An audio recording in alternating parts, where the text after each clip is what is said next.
এবার বলো। হাই বন্ধুরা, আমার স্বামী অসুস্থ।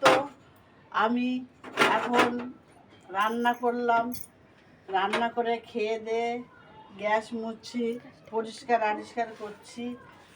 বন্ধুরা, অল্প দিন হলো আমার ছেলে আমাকে পৃথক করে দিয়েছে। হ্যালো,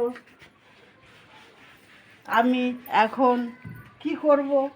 বয়স্ক মানুষ, এভাবে রান্নাবাড়ি করছি, খাচ্ছি। বন্ধুরা, এটা করাটা কি ঠিক হয়েছে? হ্যালো বন্ধুরা, আমার লাইভটাকে সাবস্ক্রাইব করে দেবেন, লাইভ করবেন। দাদু শুয়ে আছে।